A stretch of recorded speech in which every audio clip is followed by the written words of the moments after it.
This is Radio Taiwan International.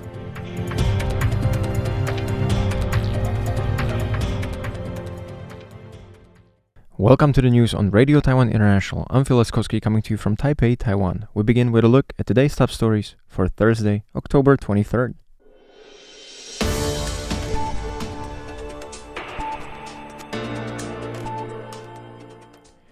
U.S. Senate Committee on Foreign Relations passes pro-Taiwan bills, boosting Taiwan's defense status. Taiwan and Japan to strengthen relations, Japanese minister says. And Intellectual Property Office survey, AI boom drives patent applications, placing Taiwan top 10. But first, today's top story. The U.S. Senate Committee on Foreign Relations on Wednesday passed 4 Taiwan-related bills, including the Porcupine Act, aimed at expediting arms transfers to Taiwan and granting it treatment equivalent to NATO allies. Senator Chris Coons said he hoped the bill could pass the full Senate quickly using the hotline procedure. The committee approved 17 bills by voice vote, including the Porcupine Act, the Deter PRC Aggression Against Taiwan Act to defend Taiwan, the U.S.-Taiwan Partnership in the Americas Act, and the Taiwan International Solidarity Act. Coons, a Democrat, told the Central News Agency the meeting was the most productive in years. Coons said the bills will be forwarded to the full Senate, where leaders may schedule a vote using the hotline process or attach the measures to other legislation for expedited passage. Under Senate practice, if no senator objects during informal consultations, a bill can be approved by a unanimous consent without formal debate. The bipartisan Porcupine Act, co-sponsored by Coons and Republican Senator Pete Ricketts after their April visit to Taiwan, simplifies arms sales procedures governed by the U.S. Arms Export Control Act. It would shorten congressional notification times and raise the monetary threshold, giving Taiwan the same treatment as NATO and NATO Plus members such as Japan, Australia, South Korea, and Israel. Other bills would strengthen U.S. deterrence against Chinese invasion and support Taiwan's diplomatic partners in Latin America. Japan's Chief Cabinet Secretary Kihara Minoru announced that Tokyo will strengthen a constructive and stable relationship with Taiwan at a press conference this Wednesday, October 22nd. He characterized Japan-Taiwan relations as being non-governmental and practical, while calling Taiwan an important partner and close friend, per CNA's report. According to Kihara's office, after assuming the position of Chief Cabinet Secretary, he will continue serving as the Secretary General of the Japan ROC Diet Members Consultative Council, a cross-party legislative alliance focused on relations with Taiwan. Regarding the administration's relations with Beijing, Kihara explained that both Japanese and Chinese leaders had confirmed their intentions to comprehensively promote a strategic, mutually beneficial and stable relationship. He added that the government will try to avoid issues through strengthening communication. Taiwan's Intellectual Property Office reveals a surge in global AI patent applications over the past decade, with Taiwan ranking 9th worldwide due to its semiconductor hardware strength. The office detailed that global AI technology patent filings have significantly increased, focusing on machine learning and machine vision as key growth areas. Taiwan mirrors this trend, leveraging its hardware advantages to secure a top 10 position in the global AI patent landscape. The office analyzed patent trends across 8 AI technology subfields using the global patent search system, highlighting machine learning and machine vision as the dominant clusters globally and in Taiwan. The Director General of the Intellectual Property Office, Liao Chengwei, noted that the essential role of machine learning in customizing AI solutions for various industries, while machine vision patents are driven by automation and autonomous vehicle developments. Despite Taiwan's smaller population, its semiconductor manufacturing leadership places it among the top 10 nations filing AI patents. The survey notes that China leads overall AI patent filings, with Korea and Japan showing growth in core technologies such as quantum computing. Meanwhile, U.S. filings have decreased since 2020, possibly due to a tighter patent secrecy strategies. Among top global applicants, IBM leads in overall technology and machine learning patents, with Beijing Baidu ranking first in machine vision. In Taiwan, Foxconn dominates in overall and machine vision patents, with the Industrial Technology Research Institute leading in machine learning patents. Taiwan Semiconductor Manufacturing Company is absent from the list, likely safeguarding trade secrets given its foundry role.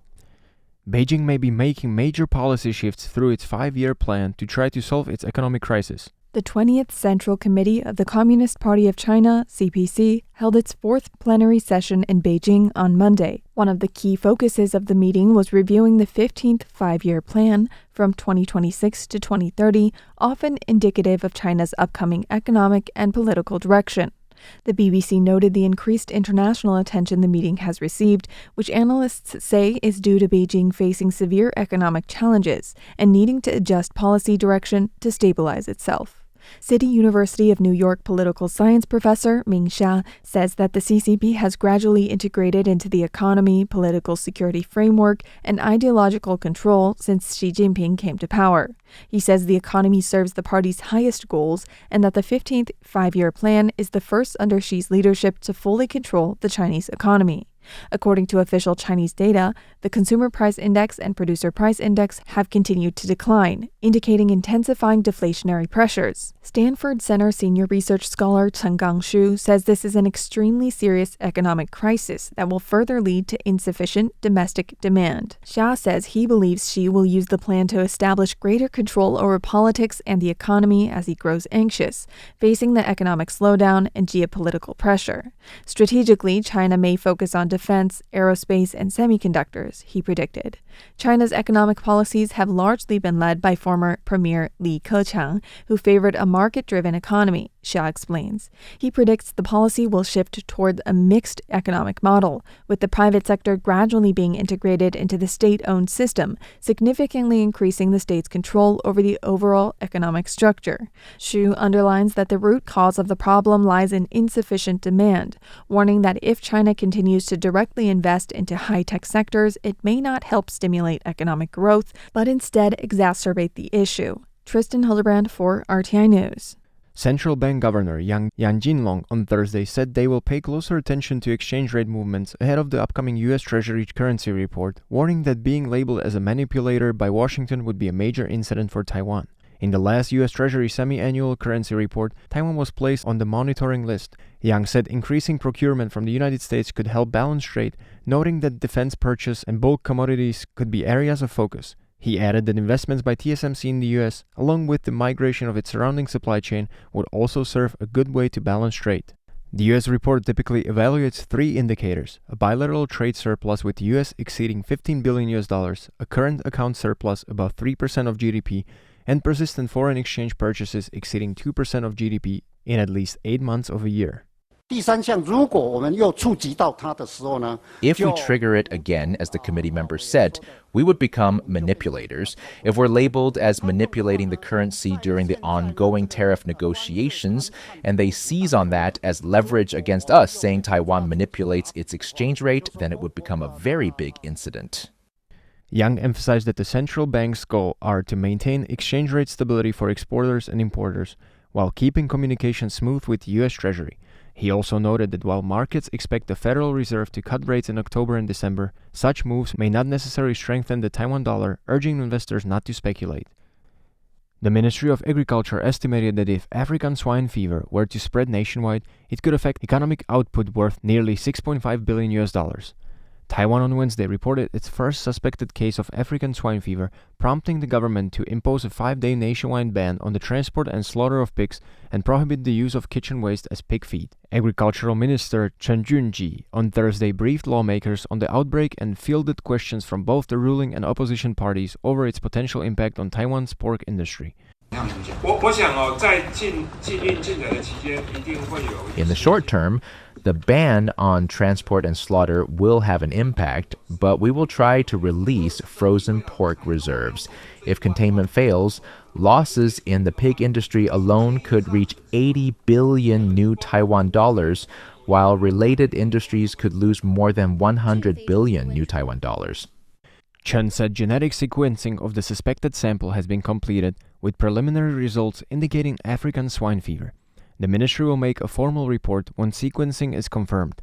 Possible sources of infection include contaminated food waste, smuggled pork, human carriers, or lapses in biosecurity, he had added. The ministry plans to strengthen disinfection at slaughterhouses and markets, release frozen pork to stabilize supply, and replace pork with other meats in school lunch programs. Premier Zhou Rongtai on Wednesday convened an emergency response meeting, ordering all ministries to enforce the highest level containment measures and intensify border inspections to prevent the virus from spreading further. Thanks for joining me for the news. I'm Phil Laskowski. Stay tuned for another 50 minutes of English language features brought to you by Radio Taiwan International.